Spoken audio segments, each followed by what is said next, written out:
21 नवंबर हिंदी का पूरा पेपर मिल चुका है। नमस्कार प्यारे बच्चों, स्वागत आप सभी का आपके अपने YouTube चैनल में। अगर आप राजस्थान बोर्ड कक्षा 12 के स्टूडेंट हैं और 21 नवंबर हिंदी पेपर की आप तैयारी कर रहे हैं तो ये वीडियो आप सभी बच्चों के लिए स्पेशल है। वीडियो को आपको कंप्लीट देखना है। इस वीडियो के अंदर मैं आपको राजस्थान बोर्ड कक्षा 12 हिंदी का एक ऐसा पेपर बताने वाला हूं जो आपके 21 नवंबर को आने वाला है। अगर आपने एग्जाम से पहले इस पूरे पेपर को आपने अच्छे से तैयार कर लिया तो 21 नवंबर को हिंदी के पेपर में आप पूरे 70 नंबर फोड़ सकते हैं, पूरे 70 नंबर आप अचीव कर सकते हैं। तो पूरा पेपर विद सॉल्यूशन आपको इस वीडियो के अंदर मिलने वाला है। तो वीडियो को आपको कंप्लीट देखना है, वीडियो को कहीं पर भी आपको स्किप नहीं करना है। तो पेपर में सबसे पहले आप देख सकते हैं अनुक्रमांक है, रोल नंबर है, यहां पर आपको अंकों में लिखना है और यहां पर रोल नंबर आपको शब्दों में लिखना है। और पेपर में कुल प्रश्नों की जो संख्या है वो आप देख सकते हैं। पेपर में कुल प्रश्न है वो आपको 19 दिए गए हैं और जो टाइमिंग है, जो समय है 3 घंटे 15 मिनट का जो समय है वो आपको इस पेपर में मिलने वाला है। तो हिंदी का पूरा पेपर आपको 3 घंटे 15 मिनट में हल करना है। पूर्णांक आप देख सकते हैं 70 नंबर का हिंदी का ये पेपर आपके होने वाला है। अगर आप भी 21 नवंबर हिंदी के पेपर में अगर आपको पूरे 70 मार्क्स फोड़ना है, पूरे 70 नंबर अगर आपको लाने हैं तो हिंदी का ये पूरा पेपर आपको अच्छे से तैयार करना है। पेपर में दोनों साइड में QR कोड है वो भी आप देख सकते हैं। और कक्षा 12वीं अर्धवार्षिक परीक्षा हाफ ईयरली एग्जाम 2025-26 का ये पेपर है आपके। हिंदी अनिवार्य का पेपर है, हिंदी कंपल्सरी का ये पेपर है आपके। और पेपर का कोड आप देख सकते हैं 1203, ये आपके हिंदी पेपर का कोड है। सामान्य अनुदेश हैं ये आप पढ़ सकते हैं कि परीक्षार्थी प्रश्न पत्र के पहले पृष्ठ पर अपना अनुक्रमांक है, रोल नंबर है वो अवश्य लिखें। यहाँ पर आपको अंकों में लिखना है रोल नंबर, यहाँ पर आपको शब्दों में लिखना है। प्रत्येक प्रश्न के सामने उसका अंक बार अंकित है। तो पेपर में सबसे पहले आपको खंड ए दिया गया है और खंड ए के अंदर प्रश्न संख्या 1 है आपके। प्रश्न संख्या 1 आप देख सकते हैं निम्नलिखित बहुचयनात्मक प्रश्नों के जो उत्तर हैं वो अपनी उत्तर पुस्तिका में आपको लिखने हैं। तो पूरा पेपर आपको मिलने वाला है, वीडियो को आपको कंप्लीट देखना है। तो सबसे पहले पेपर के अंदर आप देख सकते हैं आपको खंड ए दिया गया है। इसमें पहला प्रश्न आपको दे रखा है कि जो बहुचयनात्मक प्रश्न है उनके उत्तर आपको लिखने हैं। इसमें टोटल 9 प्रश्न आपको दिए गए हैं। तो पहला प्रश्न आपको दिया गया है यहाँ पर कि सीरीज के फूल की जो तुलना है वो किसके साथ की गई है। तो यहाँ पर पहला प्रश्न आप देख सकते हैं कि सीरीज के फूल की तुलना की गई है। तो ए ऑप्शन में दे रखा है आपके किसान से, और बे ऑप्शन में है भिखारी से, और स ऑप्शन में है अवधूत से, और द ऑप्शन में है अमलताज से। तो यहाँ पर सीरीज के फूल की जो तुलना है वो किससे की गई है? अवधूत से की गई है। तो इस वाले प्रश्न का सही उत्तर आपके ऑप्शन नंबर 6 होगा। उसके बाद में दूसरा प्रश्न है आपके कि महादेवी वर्मा की जो सेविका है, महादेवी वर्मा की जो सेविका है भगतिन, उसका वास्तविक नाम क्या था? तो महादेवी वर्मा की सेविका भगतिन का वास्तविक नाम क्या था? लक्ष्मी था। तो इस वाले प्रश्न का सही उत्तर क्या होगा? आपके ऑप्शन नंबर द होगा। उसके बाद में तीसरा प्रश्न है आपके कि हिंदी भाषा को शुद्ध रूप से बोलने और लिखने संबंधी नियमों की जानकारी है वो देने वाला शास्त्र कौन सा है? तो हिंदी भाषा को शुद्ध रूप से बोलने और लिखने संबंधी जो नियम है उनकी जानकारी देने वाला शास्त्र कौन सा है? व्याकरण शास्त्र। तो इसमें स ऑप्शन आपका करेक्ट होगा, स ऑप्शन आपका सही होगा। उसके बाद में अगला प्रश्न है आपके प्रश्न संख्या 4 आपको दे रखा है कि यहाँ पर टेस्टमेंट एक अंग्रेजी का शब्द दिया गया है, इसका हिंदी रूपांतरण है वो आपको बताना है। तो टेस्टमेंट का हिंदी रूपांतरण है वो क्या होगा? तो इसमें होगा आपके ए ऑप्शन यानी वसीयत। वसीयत आपको याद रखना है। और 5वां प्रश्न है कि जन्म से ही वे अपने साथ लाते हैं। तो जन्म से ही वे अपने साथ क्या लाते हैं? कपास लाते हैं। तो इसमें स ऑप्शन है वो आपका करेक्ट होगा, सही होगा। उसके बाद में अगला प्रश्न है आपके प्रश्न संख्या 6 कि उषा नामक कविता है उसके कवि का नाम क्या है? तो उषा नामक जो कविता है उसके कवि का नाम आपको बताना है। तो ए ऑप्शन है वो आपका करेक्ट होगा, शमशेर बहादुर सिंह। तो शमशेर बहादुर सिंह इस प्रश्न का सही उत्तर होगा आपके।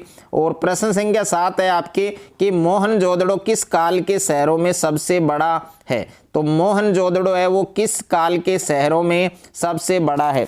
तो 7वां जो प्रश्न है उसका सही उत्तर आपके ताम्रकाल होगा, यानी ब ऑप्शन आपका करेक्ट होगा।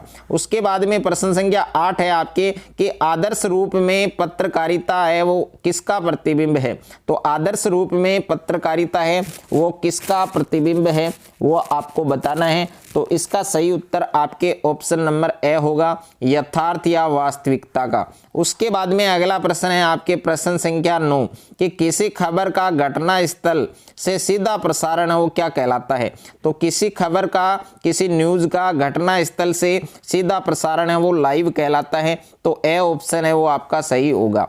उसके बाद में प्रश्न संख्या 2 आपको दे रखा है रिक्त स्थानों की पूर्ति कीजिए। तो इसमें रिक्त स्थानों की आपको पूर्ति है वो करनी है। तो पहला प्रश्न है कि भाषा को लिखने के लिए जिन लेखन चिन्हों का प्रयोग किया जाता है उन्हें क्या कहते हैं। तो भाषा को लिखने के लिए जिन लेखन चिन्हों का प्रयोग किया जाता है उनको क्या कहते हैं, लिपि कहते हैं। तो पहले रिक्त स्थान में आपको क्या लिखना है, लिपि। उसके बाद में दूसरा प्रश्न है आपके कि अभिधा शब्द शक्ति से प्राप्त जो अर्थ है वो क्या कहलाता है। तो अभिधा शब्द शक्ति से प्राप्त अर्थ क्या कहलाता है, मुख्यार्थ कहलाता है। तो इस रिक्त स्थान में आपको क्या लिखना है, मुख्यार्थ है ये आपको लिखना है, ये दूसरे का आंसर है। उसके बाद में तीसरा प्रश्न है आपके कि लाला लाजपत राय पंजाब के शेर हैं, कथन में निहित शब्द शक्ति कौन सी होगी। तो इस प्रश्न का सही उत्तर क्या होगा, लक्षणा। तो इसमें आपको लिखना है लक्षणा, ये नाम आपको लिखना है। और उसके बाद में प्रश्न संख्या 4 है कि काव्य में शब्द के स्थान पर अर्थ में निहित चमत्कार है वो क्या कहलाता है। तो इसमें आपको लिखना है अर्था अलंकार। इसमें आपको क्या लिखना है, अर्थालंकार आपको लिखना है। उसके बाद में अगला प्रश्न है आपके प्रश्न संख्या 5 की ज्यों ज्यों बूढ़े श्याम रंग त्यों त्यों उज्जवल होए, पंक्ति में निहित अलंकार कौन सा होगा। तो इसमें विरोधाभास अलंकार होगा। तो इसमें नाम लिखना है आपको विरोधाभास, ये नाम आपको लिखना है। उसके बाद में अगला प्रश्न है आपके प्रश्न संख्या 3 है निम्नलिखित अपठित गद्यांश को ध्यानपूर्वक पढ़कर दिए गए सभी प्रश्नों के उत्तर अपनी उत्तर पुस्तिका में लिखिए। तो आज हमारी सबसे बड़ी आवश्यकता राष्ट्रीय चरित्र का पुनर्मूल्यांकन है। भारत नारों और बिलों पर नहीं रह सकता है, उसे जीने के लिए ठोस आधार चाहिए। यह ठोस आधार युवा पीढ़ी को अनुप्राणित किए बिना, राष्ट्र की आत्मा को जगाए बिना प्राप्त नहीं किया जा सकता। तो सबसे पहले आपको क्या करना है, इस गद्यांश को आपको केयरफुली पढ़ना है, ध्यानपूर्वक पढ़ना है। और इसमें आपको टोटल 5 क्वेश्चन दिए गए हैं। तो इन 5 क्वेश्चन के आंसर आप इजिली इसमें से आप देख सकते हैं और सही कर सकते हैं, क्योंकि सबसे पहले जो गद्यांश है उसको आपको केयरफुली ध्यानपूर्वक आपको पढ़ना है। उसके बाद में यहाँ पर प्रश्न संख्या 4 है कि निम्नलिखित अपठित पद्यांश को ध्यानपूर्वक पढ़कर दिए गए प्रश्नों के उत्तर लिखिए। तो प्रश्न संख्या 4 में आपको क्या दे रखा है, पद्यांश दे रखा है। तो पद्यांश भी आपको सबसे पहले ध्यानपूर्वक पढ़ना है और इसके बाद इसमें जितने भी क्वेश्चन दिए गए हैं प्रत्येक क्वेश्चन के आंसर आप इजिली लिख सकते हैं। उसके बाद में खंड ब आपको दे रखा है, सेक्शन बी दे रखा है निम्नलिखित लघुतरात्मक प्रश्नों के उत्तर लगभग 40 से 45 शब्दों में आपको लिखने हैं। तो प्रश्न संख्या 5 है कि इंटरनेट पत्रकारिता से क्या आशय है, यह आपको स्पष्ट करना है। और छठा प्रश्न है काले मेघा पानी दे, पाठ के आधार पर जीवन में त्याग और दान के महत्व को स्पष्ट कीजिए। 7वां प्रश्न है विप्लव रव से छोटे ही शोभा पाते, पंक्ति में विप्लव रव और छोटे ही शोभा पाते, इससे आप क्या समझते हैं यह आपको बताना है। और 8वां प्रश्न है मोहनजोदड़ो की खुदाई से मिले नगर नियोजन की कोई 2 विशेषताएं हैं वो आपको बतानी है। 9वां प्रश्न है यहाँ पर वसंत पाटिल से दोस्ती होने के बाद लेखक के व्यवहार में कौन कौन से बदलाव आए, परिवर्तन आए, वो आपको बताने हैं। उसके बाद में यहाँ पर खंड 6 है आपके, खंड 6 में अधोलिखित प्रश्नों के उत्तर लगभग आपको 60 से 80 शब्दों में देने हैं।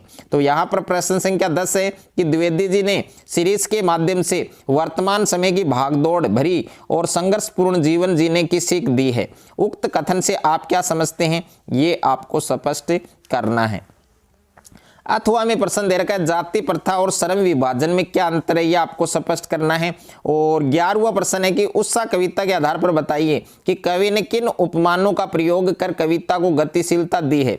इसके आधार पर अन्य किन उपमानों का प्रयोग किया जा सकता है। इसके अथवा में प्रश्न है कि कैमरे में बंद अपाहिज कविता में प्रश्नकर्ता का क्या उद्देश्य रहा है, उसके स्थान पर यदि आप होते तो साक्षात्कार है वो किस प्रकार से लेते, इंटरव्यू है वो किस प्रकार से लेते। प्रश्न संख्या 12 है सिल्वर वेडिंग कहानी की वर्तमान समय में क्या प्रासंगिकता है, ये अपने शब्दों में स्पष्ट करनी है। अथवा में प्रश्न है कि जिन लोगों के बाल बच्चे नहीं होते उनकी मौत जो हुआ होगा से हो जाती है, इस कथन से आप कहां तक सहमत हैं, ये आपको स्पष्ट करना है।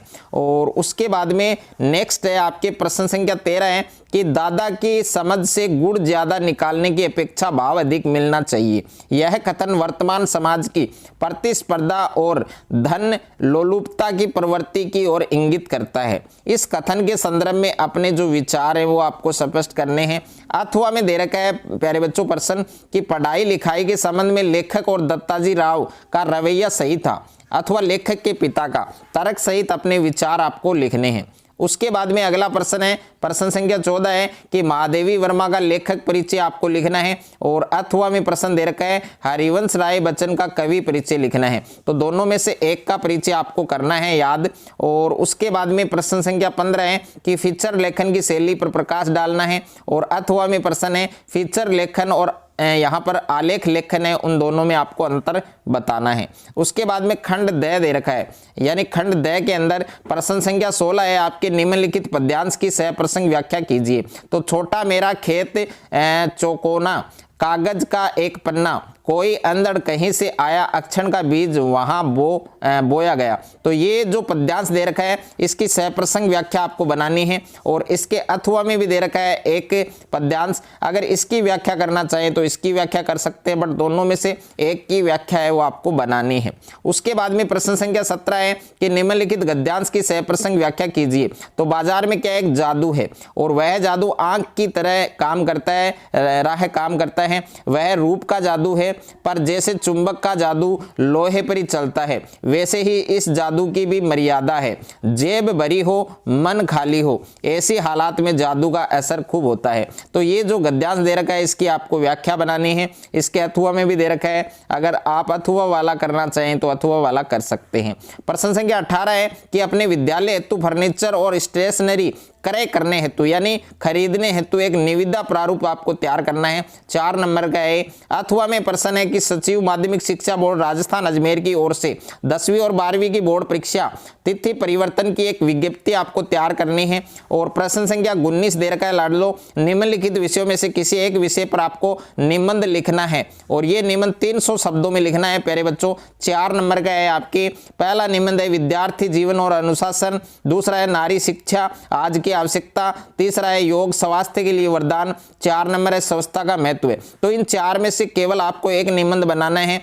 कितने शब्दों में बनाना है? 300 शब्दों में बनाना है। 4 नंबर का है तो पूरा पेपर हिंदी का आपको अच्छे से तैयार करना है। अगर कोई भी डाउट है तो आप कमेंट करके बता सकते हैं। अगर आपको ये वीडियो अच्छा लगे तो वीडियो को आप ज़्यादा से ज़्यादा शेयर करें, ज़्यादा से ज़्यादा वीडियो को लाइक करें और चैनल पर आप नए हैं तो चैनल को आप सब्सक्राइब कर लीजिए और साथ में नोटिफिकेशन बेल को प्रेस कर लीजिए।